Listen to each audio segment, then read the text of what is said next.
are back with comedian David Boyle, and I'm quitting alcohol. So Edinburgh Fringe just keeps on throwing fucking curveballs at me.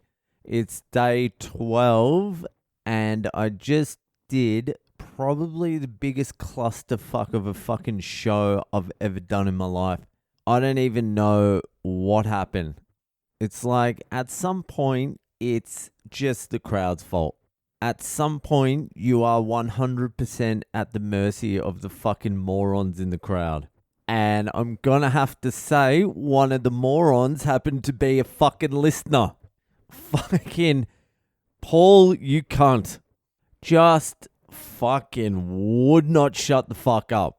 I shouldn't have said his name because that will fucking encourage the rest of you cunts when you come to my show to not shut the fuck up. I will not be saying anyone else's fucking name. I will not be fucking promoting anyone else's name if they fucking come to my show and fucking just talk. And he went to the toilet. I mean the toilet next to my stage. I half encouraged that because by that point it was fucking... It had already been fucking absolute chaos. So I'm like, why not? Why not have someone just fucking walk past me on the stage, go into the toilet next to me, and fucking take a shit? That pretty much sums up the whole festival. It wasn't just fucking Paul either. It was also Paul's brother, who wasn't half as bad as Paul, but Paul was fucked. And it wasn't just those two cunts. It was the two cunts behind them. A fucking Scottish dude and his Australian missus. The Scottish dude just kept on yelling out audience participation for some reason. I don't know what the fuck that was about. Audience participate like he was part of the fucking show. Shut up, Scottish cunt. And so they were a nightmare. And then you got the cunt at the back. Some fucking rando walked in, sat at the back by himself. And he was yelling out like conspiracy theory shit. And you're like, fucking hell. Is anyone in here not fucking cooked? There was one person that wasn't fucking weird at all the whole time. Fucking Richard. He just sat there, enjoyed the show, laughed at the points where you're meant to laugh at, shut the fuck up. He was getting annoyed at the other cunts in the crowd, that's for sure. But fucking perfect audience member. In the front row as well, another couple of podcast listeners, Helen and fucking Brad McVeigh. And they were sweet as well. But fucking hell, I swear to God, this fucking goddamn festival. It's like I came here because I wanted to get the fucking hour, like just getting it right down fucking pat. And there's just so many fucking variables every time I fucking do my hour. Either the crowd or the heat or the fucking whatever. The fucking drag queen running in, no people turning up, doing it to 1, doing it to 4, doing it to 45, fucking just something fucking chaos every single fucking time I step in that goddamn room. And I found out today the room is basically, my fucking room is a hostel fucking room they've taken the bunks out of. That's it. That's my goddamn fucking comedy room. That's what I'm dealing with here, not just the crowd. But what can you do? I've got 4 more shows. 4 more goddamn fucking shows. And a bunch more shit around town. I'm doing a clean show tomorrow. I'm doing 10 minutes of clean material at a show. Clean. I've got no clean material, but I was like, after that time I had performed to one person, I was like, sign me up for the clean show because I don't give a fuck anymore. I'll wing it. I'll figure out how to do fucking 10 minutes of clean material, even though every second word out of my fucking mouth is fuck or cunt. Or fuck that cunt. So that's what I'm doing tomorrow, the clean show. And then I've got some other shit the next day. You know, it's just fucking... It is what it is. But after the show, hung out with fucking Richard. Hung out with fucking Brad and his missus Helen. I ended up hanging out for like fucking 2 hours. Good people. Good fucking people.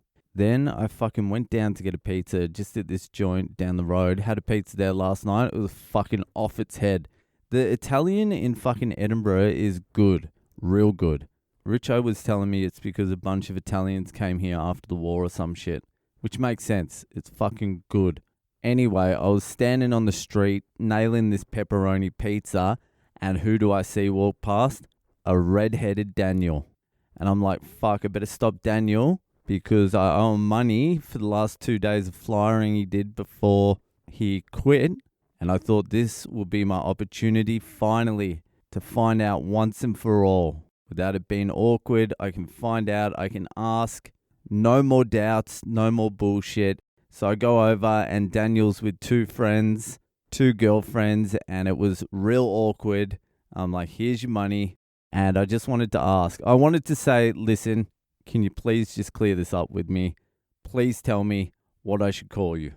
But I couldn't because the fucking 2 girls that were there, it was too awkward. It would have been too awkward. So now I still don't know, and I'll probably never see Daniel again. And so I'll never know. So that's how that saga ended. I don't know. So it's just 4 more fucking shows. It's Monday now. I leave Saturday. Last show's Friday. I will tell you this though. Fucking with the chaos that happened today, if I hadn't done all those shows previous to this show, if this show had been earlier in the festival, I probably would have crumbled. But I'm a phoenix now. I rose from the fucking ashes of the 1-person audience show, and you can't break me, even though I was very close to today. Anyways, fucking Monday, and you know what that means. It is time for this week's Ask Boyle. So if you have a question that you would like answered by one of the greatest minds of the generation, comedian, philosopher, crane driver, David Boyle, then send it through my website, boylecomedy.com. You can use the drunk dial feature and record it with your voice, your fucking speak hole, or you can fucking send it through Fucked Up Friday. No, don't do that. Just email it, boylecomedy@gmail.com. Do it either of those ways. So my website, boylecomedy.com, or email me, boylecomedy@gmail.com. All right, this week's Ask Boyle was sent in via the drunk dial on my website, so we have a little bit of audio to play. It was sent in by my man Tom over there, fucking wherever his accent's from, in England. So here it is. Boyle, my man. You've warned us against the trials and tribulations of becoming a comedian. You've moved a lot of shit about as a crane driver and donned that hat as a barista. If you had to choose a dream occupation, what would it be? Cheers, bros. Well, Tommy boy, you have come to the right place. It just so happens I've been thinking about that question all day, every day since I arrived in Edinburgh. I've been thinking about it deeply and longly, and I came to a conclusion. I love doing stand-up. I really love doing stand-up. Not in Edinburgh and not for everyone. I don't like doing it for everyone. I don't like doing it for randoms. I like doing it for specific people. If I could hand choose my audience, it would basically be everyone who listens to the podcast.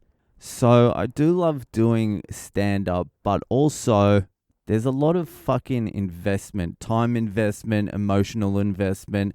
There's a lot of fucking sacrifice. There's a lot of fucking doing and saying and putting up with shit that you wouldn't generally, or not even wouldn't generally. There's no fucking way on God's green earth I would have put up with some of the shit you have to put up with being a fucking stand-up comedian.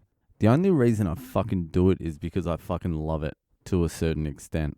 But you know what's been happening? I've been fucking doing these shows, and whether they go good or bad or fucking whatever, I've been coming back and I've been doing my podcast. And whenever I've come back to do the podcast, I'm like, fuck yeah, I get to do the potty. I get to say and do whatever the fuck I want on this. No one pulls back. No one gets angry except for Daniel. No one can say shit. No one can tell me to do it this way or that way. No one's going to take a shit right next to me while I'm doing the fucking podcast. No one's going to fucking roll their eyes. I'm not going to get 4 fucking autistic fucking 22-year-olds that were there to see some fucking gay show that fucking filled out and just come into my room and be miserable cunts. You know what I mean? I'm not going to fucking pull some punches because I think I might fucking upset someone. Fuck you, fuck everyone when I'm doing this podcast. That's exactly how I feel. The podcast is far more loose and liberating than fucking stand-up. Stand-up, I don't know if it's just fucking Edinburgh or whatever, but it feels almost suffocating compared to the podcast. And not only that, I'm fucking away from my family now. My wife's there, my 2 kids, I'm missing a month of that. My daughter's starting to fucking speak now. My son just had his first athletics carnival, I missed that. My wife is starting some new job, she needs emotional support. And there is a guilt to fucking being away for this long. So I'm like, what would I like? This is what I would like. I would like to have this podcast be successful enough so my wife doesn't have to work. We can fucking move somewhere. I can just do the podcast. We can fucking, I don't know, live on a beach somewhere. I don't care. Fucking travel around the world. I can just podcast. I can fucking call people cunts for 5-10 minutes a day. Won't have to leave the family too much. Won't have to worry about money. Won't have to worry about what anyone says. Fucking, I can do this from anywhere, anytime. I've done it fucking 1,186 days in a row, is it? I think so, or 90 or something. Who knows? I can't remember. So I can do this anywhere, anytime. And I enjoy doing it. And other people enjoy me doing it. And the love and the feedback I get back from fucking doing it, it's the most rewarding and gratifying fucking thing I've ever done. So my dream job is really just to do this podcast. I really think I could do without the other stuff.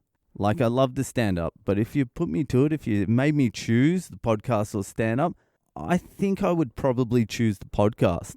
I think doing 5 to 10 minutes of this a day is my dream job. 5 or 10 minutes work a day, I can fucking bang that out. So really, every time you fucking switch this on, you're really hearing me do my dream job. I'm about fucking 200 to 300 Patreon subscribers away from it being my absolute dream job. Honestly, if everyone who had joined the Patreon didn't or hadn't cancelled their fucking subscription and all the decliners weren't declining, then it would already be my fucking dream come true. All right? I think the podcast is my dream job. Yeah, I think it is. So I hope that cleared a few things up for you, fucking Tommy boy, Tommy Shaw. That'll do for tonight. If you're enjoying the podcast, obviously, fucking share it around. Obviously, join the Patreon. Get me closer to that fucking dream. The link to the Patreon is on my website, boylecomedy.com. And thank you for the people who've joined just in the last week. I really appreciate it. Thank you to everyone who's joined the Patreon. Even if you fucking cancelled your membership, even if you fucking declined 1,000 times, I don't care. All of it, I appreciate the absolute fuck out of it. Thank you very much once again. Anyway, that'll do for tonight, and I'll see you the fuck later.